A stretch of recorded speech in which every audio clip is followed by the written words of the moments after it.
Hello everyone. We're going to do something a little bit different today. Normally, you just have to listen to me kind of blabber on about whatever I want to talk about. But I figured, how about a different perspective? You guys might enjoy hearing someone else talk about what life is like on a boat, choosing a boat, the cruising life, all those different topics. So I'm very pleased to welcome today my friends Carlos and Linda on 22 South, the YouTube channel, on the boat Mirny Oken. So I'm going to go ahead and let them kind of introduce themselves, talk about where you guys are from, how you got on the boats. Hello, my name is Carlos Cuadrado. I come from Barcelona. I'm 35 years old and I was a professional tennis player, I guess. I started playing tennis when I was very young, and then all my life played tennis until the age of 25, where I had too many injuries and I had to retire it from the professional tour. And then I became a coach, and I started coaching in the professional women's tour, and I ended up working in Tennis Australia for 5 years. Then when I was young, I used to go with my family to Costa Brava, to the beach. We had a little dinghy, 4 meters dinghy, where my dad and my uncle used to go scuba diving.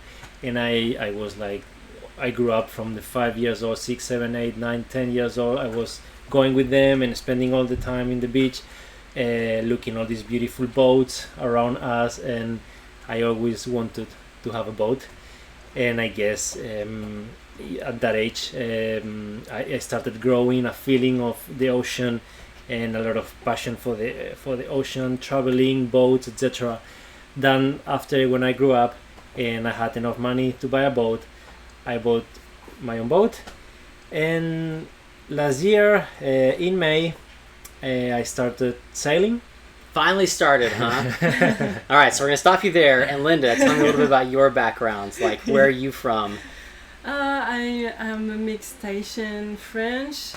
I am an artist, and before I started this trip with Carlos, I was living in New Caledonia. Yeah, so you're from some of the most beautiful places on the earth, right? Like, Tahiti is gorgeous. Yes. Yeah. Yeah, I agree with that. Yeah, very nice. So let's see. So how did you two meet? Because this is a really fun story for me.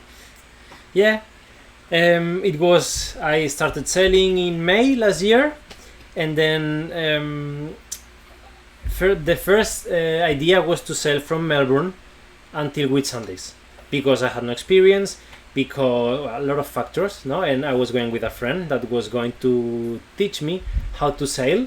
Even if I did a couple of courses before, but didn't do enough practice. So he was a good sailor, my friend Ben. And then with him, the idea was to take the boat from Melbourne to Whitsundays, where I always wanted to go. So in the middle of that trip, when we just passed Sydney, I actually read an article about New Caledonia in a magazine, and it was like one of the best places in the Pacific. It was an article, gorgeous. An article from a sailing couple that they have been there after crossing the whole Pacific. Yeah. And the last place was New Caledonia, and they didn't really know much about that place. And I read that article, and suddenly I wanted to go there. So I realized that from Sydney, actually, it was a very good point to cross into New Caledonia because of the trade winds, the southeast trade winds. That's very true. But not going until Whitsundays. Once in the Whitsundays, it was not a good angle to sail to New Caledonia, so it was a kind of a decision I had to make quick, and I did. And I tell my friend, you know what, I think the plan has changed, we're going to New Caledonia. Isn't that the sailing life though? Like, you have these plans and all of a sudden something's just changed a little bit. Yeah, that happened. It was not, it's not the first time that happened. It won't be the last, that's for sure. So we crossed to New Caledonia, and the plan then was to go to Vanuatu. My friend then was going to come back to Melbourne, and I was going to be a solo sailor from then. And then after 3 weeks in New Caledonia, and after my friend has left, I met other friends in the marina, and we were having a couple of beers. Of course, like you always do. Yeah. Like sailors. Good sailors. Yeah. And then at the end of the night, I've been looking at this beautiful girl, sitting with her friends in another table, and then I was keep looking, and then once, one of these situations, she gets up and she got outside. And then I thought, like, okay, I think this is my moment, this is destiny. And then I went to speak with her and we started talking. I guess it was a very good chemistry from the beginning, and then she invited me to go camping because, I said, very nice to meet you, but I'm actually going to Vanuatu in 3 days. 3 days. No, 3 or 4 days. 3 or 4 days. That's my plan. Go solo sailing. And you didn't see much the land. No. He sailed around New Caledonia, but not the land. And I was going in a beautiful place with my friends, and I said, "Oh, you have to see the land of New Caledonia."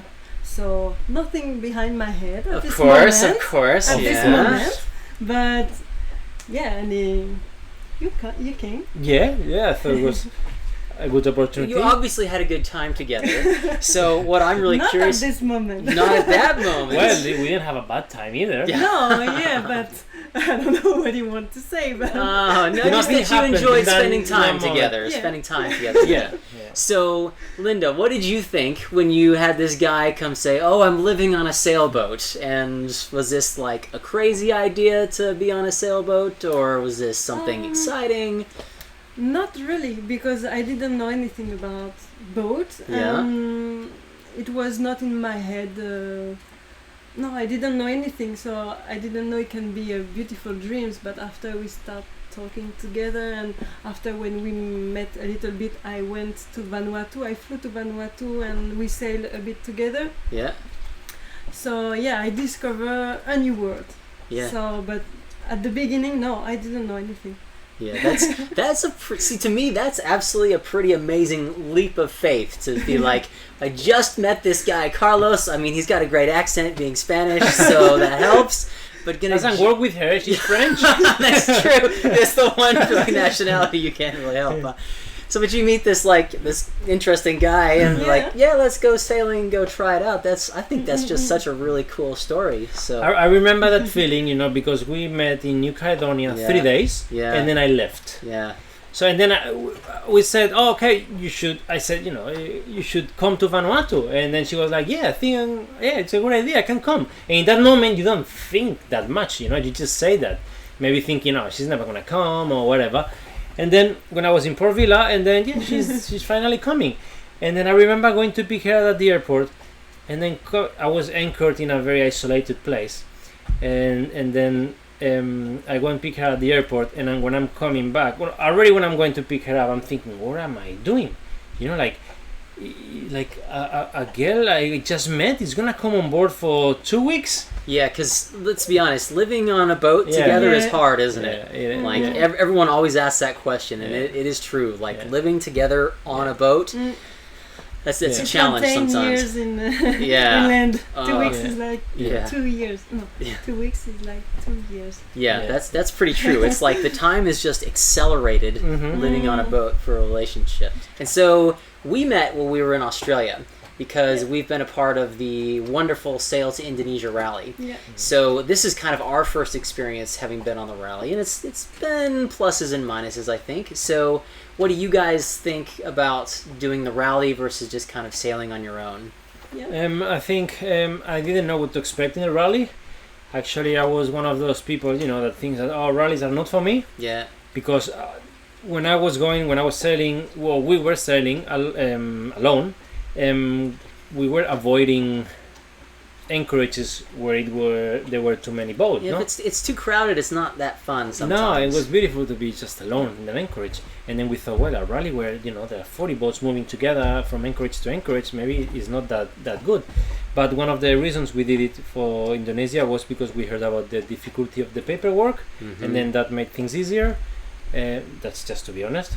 And another thing was the security. Like you kind of have somebody that somehow is representing you, and then you always have that contact number there, that if something happens, at least you have somebody to call. You have a bit of experience, but me, I don't have any experience. I didn't have any experience, and I was I jump on the boat, but I was worried. Yeah, fair and enough. afraid. So with the rally, I feel more. Yeah, it's more like it's a secure. safety net sort of Yes. thing, like a little And- additional support for Yeah. first time out of Australia, or not first time out of Australia, but first time kind of like Southeast Asia is Yeah. very different Yeah. from Yeah. the South Pacific. And we heard about piracy. Piracy in Indonesia as Piracy. well.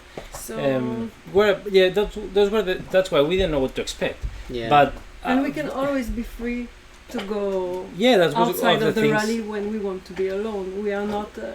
Yeah, we you are don't not, have to be a part of the Yes. rally if you don't want to, right? Yeah. but surprised me, because I am really enjoying the rally, but because of the people, thanks to the rally, I have Yeah, met. Yeah, Like I would have finally. never met that people if I would not be here if I didn't join the rally. Yeah. So and I think we made very very strong relationships there, very strong friendships that I'm pretty confident they will last for forever.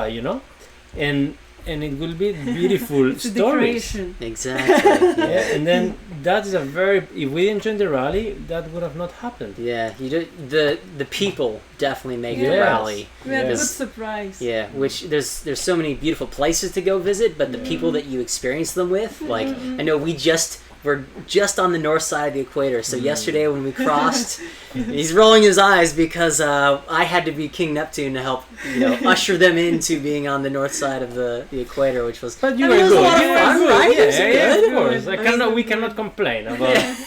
I wasn't too mean or anything. No. Yeah, you but were those not. are the sort of experiences that stay with you for forever. It's Yeah. just like It's the first time we crossed the equator. We will Yeah. remember forever. And again, the rally brought all these kind of things together. If Yeah. we were completely on ourselves here in Indonesia, maybe we would have crossed alone. Maybe we would have never met you, and we would have not been able to do what we did. yeah. And those experiences are the most beautiful thing of this rally. Yeah, I certainly agree. Meeting the people has certainly been a lot of fun, but there have been some pretty amazing places here in Indonesia. So I know what some of our favorites are. What have some have been the favorite places you guys have visited? Things that you've done? What are a couple In things Indonesia. in Indonesia? Mhm. Yeah. I loved a lot Wakatobi. Walk- We had oh, it was very so good beautiful. circle Yeah. Together there, and the village of the fishermen was very good too. And Lobina was not bad for a lot of The culture festival, at or- the festival. Mhm. Yeah. I love the National Komodo Park. Oh, the dragons. I loved it. I just love the whole thing in that park. There are so many anchorages. They have the dragons. The scuba diving was amazing, and then the experience with the mantas. I was gonna say the Yeah, manta of course. rays. That was absolutely incredible when you showed me that footage. That experience with the manta ray I never had before. So of course it's gonna be in my mind for forever. Yeah. I was swimming with 3 manta rays. We were in the anchorage, such a calm and beautiful anchorage, and Linda saw oh, there's a manta there, and I didn't doubt it 2 times. I got the GoPro and I jumped in the water, trying to chase those mantas, and suddenly there Yeah. were 3 around me in the that's sunset. so amazing. It was amazing. Yeah. It was amazing, and so that was very special. Komodo, Wakatobi, Lobina. Some good highlights, I think. We really enjoyed Banda. The kind of Banda. the history of the Spice Yeah. Islands, and we got a chance to do a couple dives there as well, which was really nice. And, Yeah. yeah. Yeah, So it's Wanda, yeah. it's just there's so many islands here Yeah. that it's like you can't. There's no way you can explore all of them, but it's kind of No. Yeah. it's a fun place to stay if it wasn't so hot. Right on the equator. This is Until now was okay. It's the yeah, that's season. true. But now the It's the humidity season. just got to another level. Yeah. So And I think it will be more and more until December, January. when you get to the Yeah. Oh well. Mm-mm. Living on a boat generally makes up for it, I think, which is But which you is have okay. air conditioner. Yeah, You that's cannot true. complain. Yeah. We don't run it all the time, so I want that to be clear. But so tell I me, don't know why not. I would run it all the time. if diesel was cheap and everywhere, and I didn't have to Okay. jerry can it all the Yeah. time, then maybe we would. But having to put everything in a jerry can is a little bit too much work sometimes. Tell me about your future plans. When you leave Indonesia, where are you guys going? When we live here, Actually, Linda has to go back to work for a couple of months. Someone has to do it, huh? Yeah. I'll take care of the boat. It's true, I jump on the boat after 3 months of relationship, so I have to let my apartment, my job, have different job, but I still have 2 big contracts to finish, so I have to fly several times to finish this contract. Right. And after I will see if I will be able to stop working or if I need it, because he has his passion and it's good to follow your passion, but I have mine too, so yeah. You need to find a way to mix the two. Yes, to mix that. Yeah, that can be a challenge for sure. Yes. All right, so while she's going back to work, where are you and Mirni going to be going? Mirni and I will be going, going to Europe. So, step by step. First of all, after here... No, but when I am not here, it's 2 months. Yeah. In Malaysia. Malaysia and Thailand. And the idea is that I will do alone. Actually, I have a friend coming for Christmas. And now... You're going to stick with us, aren't you? You're not going to leave us, are you? You will be probably towing me, and then I can actually come here and sleep in the cockpit or something. No, so the idea is to do Malaysia by myself, and then my friend will come at some stage while in Thailand. Right. So 1 month Malaysia, 1 month Thailand probably, and let's say middle of January crossing into Sri Lanka, where probably that will be where Linda will try to come from New Caledonia. It's 2 months. Yeah. 2 months without me. And then the plan right now would be to cross the Suez Canal in February. Okay. Mid-February. We've talked a bit about this, and I know that people watching are going to hear the word Suez Canal, and they're going to think, oh, piracy and all these other issues kind of going that route. Is that something you guys are concerned about? Are you doing anything to address it, kind of prepare? I think about that. I mean, me, yes, I'm afraid. She's afraid. I mean, fair enough, and I guess I'm afraid too.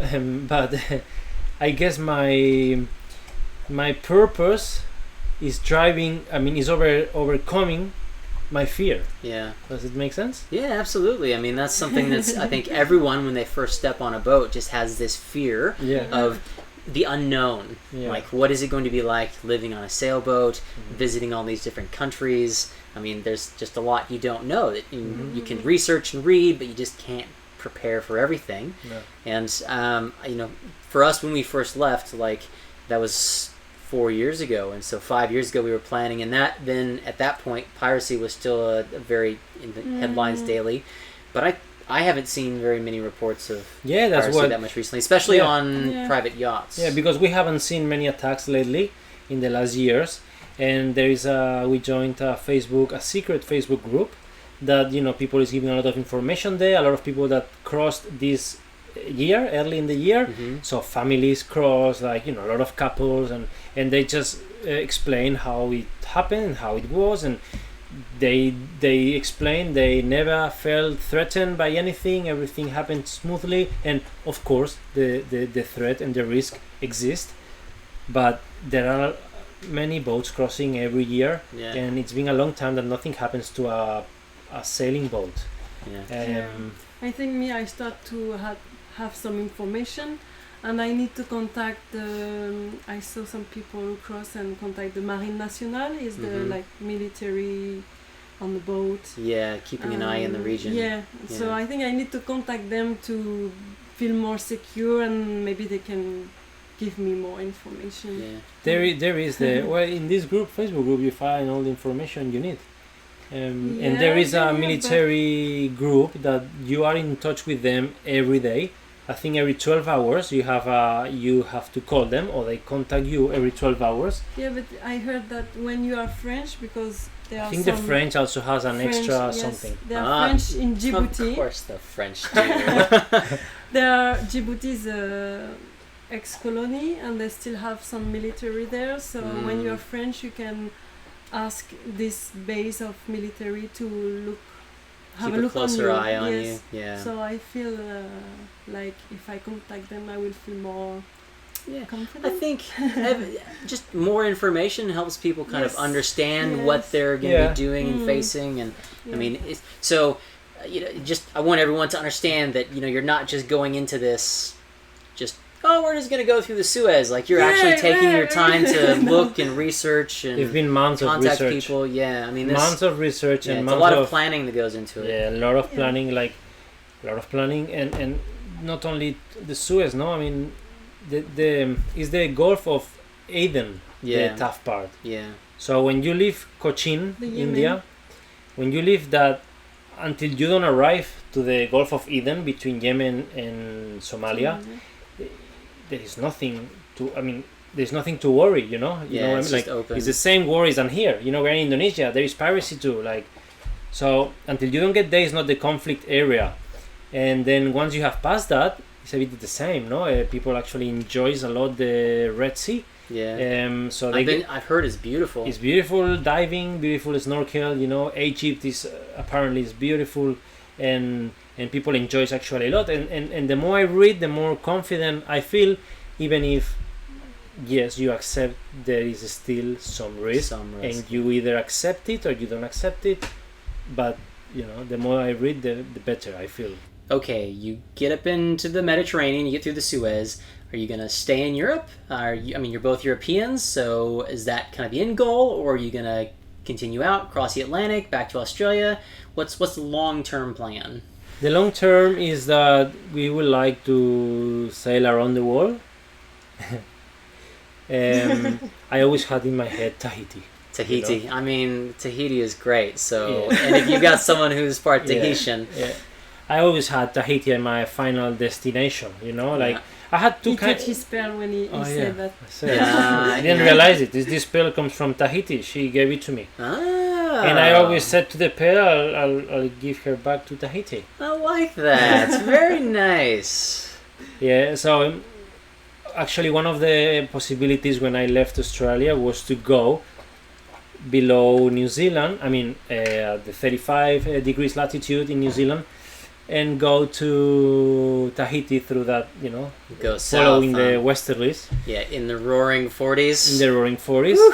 And it's something I end up thinking like maybe it's too much, for me. Maybe it's not an enjoyable passage, even though after 3 weeks I will be where I wanted to be. But going west will give me the opportunity to accomplish two dreams in the same time.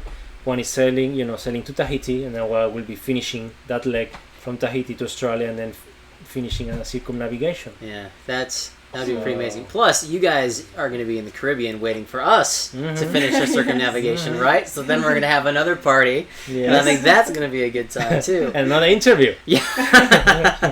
Yeah. How do you feel? Thank God it's done. So many miles. We'll do another interview then for our channel. I'd like to sound it'll be bigger than us by then, I hope. Yeah. Let's talk a little about your boat, Mirniokin. How did you find her? What were you looking for in a boat? Did you feel confident that she was going to be the one to take you around the world? Tell me about that story. So it got that point, when I was saving the money. I was working full time and for a long time, and I was saving money, and I wasn't sure about why I was saving the money. I thought buying an apartment was not the right moment. Some instinct was telling me no, because if you buy an apartment with this amount, isn't right for me. Yeah, the amount of money that you have is not. You have to be 30 years paying an apartment. So the money you have is gonna be to give the entrance. The interest, the mortgage, it's just it's very expensive. Yeah, which I thought, well, it's the right thing to do anyway, That's what I grew up believing, And, well, maybe it's right for some people, nothing against that. But I also had my dream of having a boat, and I thought, Carlos, you cannot have both, You cannot buy an apartment, wait until that's paid, and then buy a boat, and then wait until you save money, and then go sailing. So it's not going to happen. So you have to make a decision, you have to make a choice. And I was like, what about if I just buy a boat, And just like that, it will go against everybody else's opinions, and, some people will think it's not the right thing to do, whatever. But at the end of the day, it's my life, it's my boat, I'm going to enjoy it, I know it, so, okay, I'll buy a boat. I think that is a really important point you just made. You have to be able to look inside yourself and decide what works for you. Life is just so fast, and it's so easy to just kind of fall into that race. Like, oh, I must graduate, I must get a job, I must get married, I must buy a house, I must have kids, I must retire. and maybe then I can buy a boat. But if there's something inside of you that's saying that's not right for me, then it's important to listen to that. It completely came from inside, you know, and it took me a little bit of time to understand what was happening with my thoughts, no? Why I was not able to make that step and buy an apartment. Yeah. Why it was taking me so long to do this or to do that, and then I realized actually I didn't want to do that, you know, and then I had to deal with the idea of, is that wrong? Buying a boat, is that wrong? You know, I'm gonna be Is this crazy? Am I just like I started doing the having wrong thing? my own question marks. Eh? Yeah. And until I realized, no, actually, this is not crazy. You know, I am not crazy. I like this, and I started thinking, if I do it, how would I feel? No, Yeah. and I started feeling like I feel really good. You know, like where do I want to be in 10 years time? You know, I didn't feel like I was going to be in a job that maybe I'm not comfortable. Even I was comfortable in my job. I really liked it, but I would have to keep going non-stop because I had an apartment to pay. Yeah. And that's it for the next 20, 30 years. So I was ready for that? No, I don't think I was ready for that. Yeah. But I was ready to buy a boat? Yes, I was. And so you found Mirny. Yeah, I found Mirny. Tell me about Mirny's. I was going to bed, looking in internet, you know, switching and internet online, researching boats. I wanted a strong boat because I knew my lack of knowledge and experience. So I thought it would be a good idea to find a strong boat. I also wanted, for some reason, I wanted a center cockpit. Mm-hmm. I think because I was going to use it as a live aboard. Mm-hmm. And then I know it has a bigger bedroom at the back. It is important to be comfortable on the boat, yeah? I wanted to have a real bed, Yeah. like we do. I didn't want to have a small bed, you know, without roof and these things, which is fine too. But if I think could it's find fine it, when you sail for the weekend or for a week, like Yeah. holidays. But Yeah. when you have to sail around the world, and live in it. just a little bit. You of want some comfort, yeah. Yeah. A little bit. So that was another one I was looking for, a center cockpit. I was looking for a full keel or, you know, or something really deep. Mm-hmm. Because again, more stability and a rough weather, so it's, they say, safer, easier to heave to, things like that. So again, because I knew my lack of experience and knowledge, and I prefer to have a safer boat. And the catch, well, I wasn't looking for a catch, but I wasn't looking for a sloop either, you know. Then when I realized it was a catch, and I also read a lot of good things about catches, you know, very easy to handle, especially if you are short-handed or single-handed, like I was planning to be before I met Linda. And so that was a good option too. And then I wanted a boat of a range of a price, no? Until whatever I could afford. So I put a filter and until that price. And I was, you know, looking for boats for months.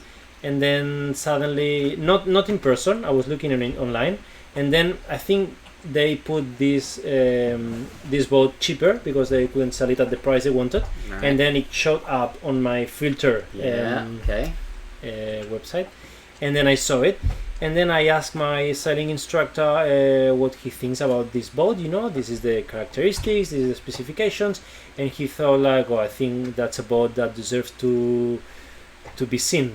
No, and we were in Melbourne, so we actually flew together to New Zealand. Yeah, the boat was in New Zealand, yeah? The boat was in New Zealand, yeah. Okay. So we saw the boat. The boat was actually, it's been under survey for 6 years in New Zealand as a, you know, the survey taking passengers to the wineries in Wellington, and it was in a very good condition because the guy didn't really use it that much.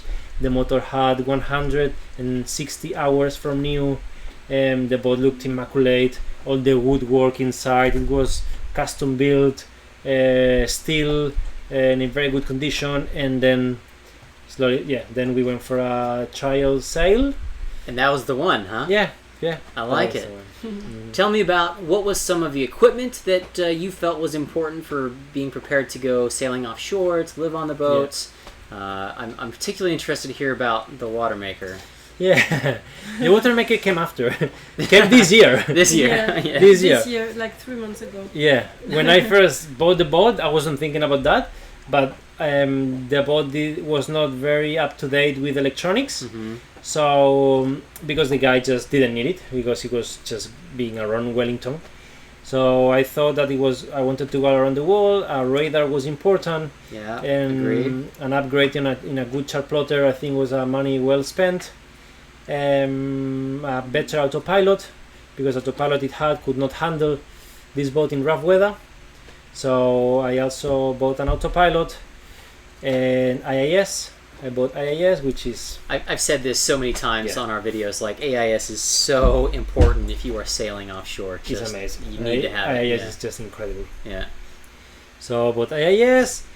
And to this place as the log, the direction, The wind, all the wind, important yeah. things. Yeah. So wind sounder, Wind indicator. Yeah. wind indicator, and depth sounder with temperature, and the log, the paddle wheel thing. Yeah.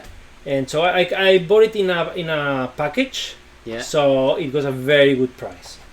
It's always nice when you can find a good, Yeah. good deal on boat stuff Yeah. because that doesn't happen very often. Yeah, it was a very good deal. Plus, I sold my old autopilot as well, so that helped. And then I bought a new life raft, but actually I sold the old one because the old one was for 6 people, and I wasn't planning to need that many people on Yeah. the boat. So I sold it pretty much for the same money I bought a new one. Nice. And then an new EPIRB, because it needed to replace battery, was the same money than buying a new one. And just those little security stuff. Yeah. All right. And- So then the Watermaker. Let's hear the story behind the Watermaker. So the Watermaker is something that is not cheap. No, they're not. And some, then- some boats don't have Watermaker. No. They Although can I gotta survive say, being out here without a Watermaker would be tough. I think. with- very Yes, tough. Yes. Yeah. Some people do, but Some people do, and they manage to do it, But- especially because they don't have. They just plan everything to be able to. and when we sailed in Vanuatu, we didn't have Watermaker at Yeah. this moment. Yeah, So we had shower in the sea, yeah. but yeah, it But- was- What happened with the Watermaker? Like, I didn't need a Watermaker, you know? Not when it's just you, No? but when you're trying to convince someone to come with you. Yeah, especially when she said, I think I'm gonna have a haircut. And I said, Your hair is really long. it's really yeah. long, and when you don't have Watermaker, so you cannot wash your body and your hair with fresh water, you start to have dreadlocks. Yeah. So it's You would not- look really cool with dreadlocks, I Yeah, think. but no for me. So I wanted to cut my hair. Yeah. And then I said, no. Oh, you like the long hair. What do we have to do Yeah. to keep you with long hair? Yeah. And then she mentioned a Watermaker. And that was the key, So huh? I was the key, yeah. And then to be able to pay for a Watermaker, we tried different ways, and one was through our videos in 22 South. We asked a company if he could make us a big discount in exchange to make a video of the installation and make in exchange publicity of him Right. and his brand.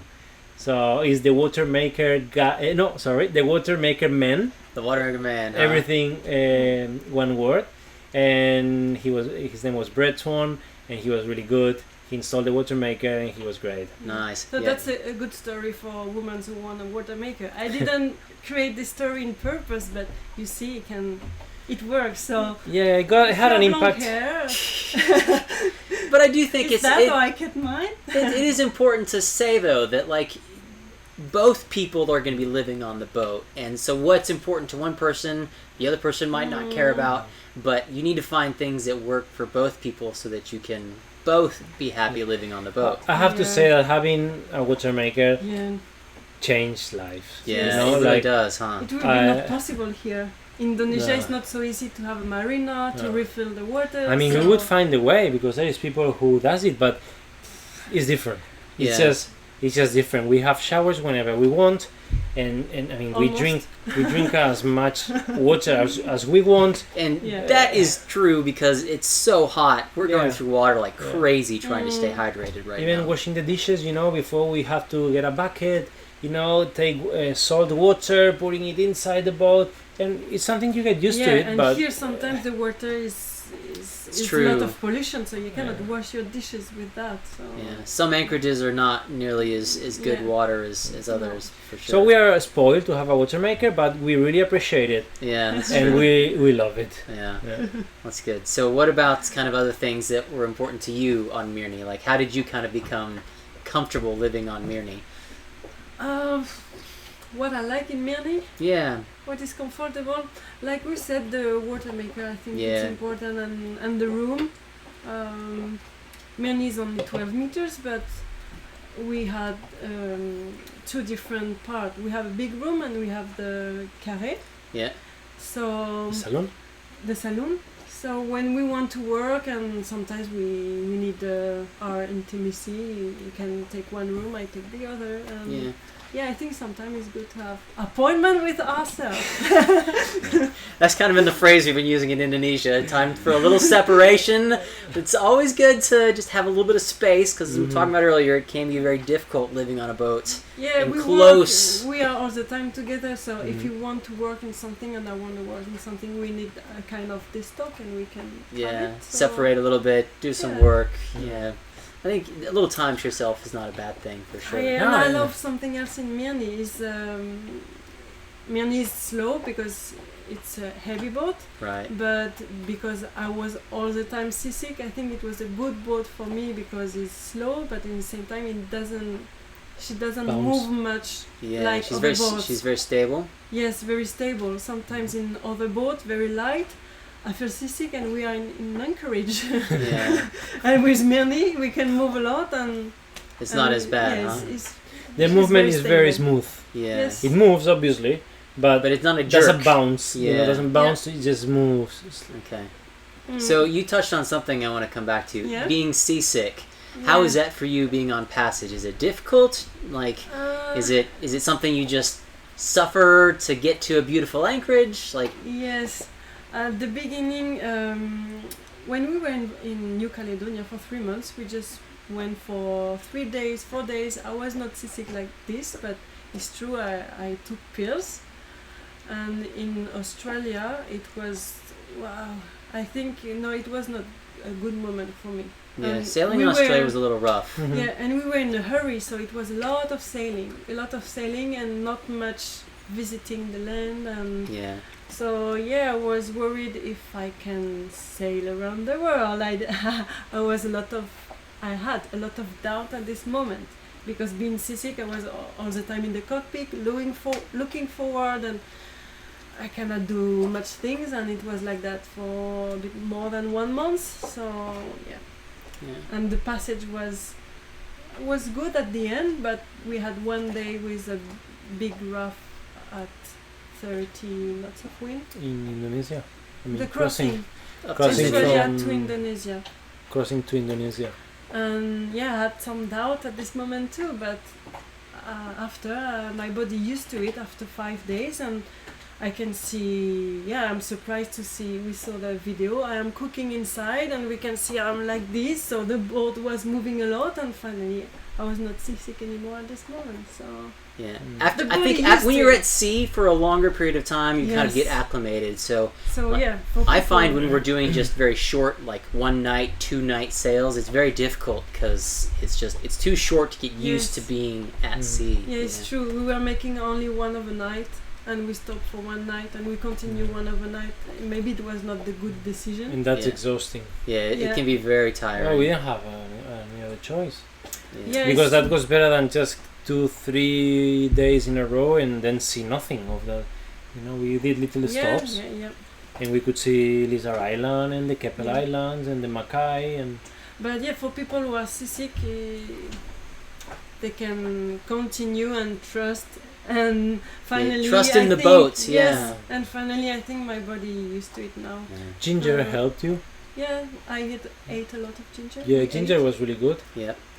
for her. Even for me, when I feel a little bit weird, I normally need it. Now actually I don't feel that like that anymore, but before, when I started last year, I need like 12 hours for my body to Acclimate, yeah. acclimate to the motion of the ocean, no? Yeah, yeah. And my brain and the motion, that feeling when you are back in land, you feel like everything is moving.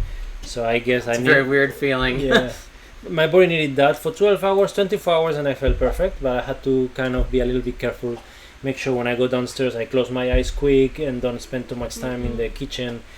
Just have something done and then just go down, take it, go upstairs again. For the first day.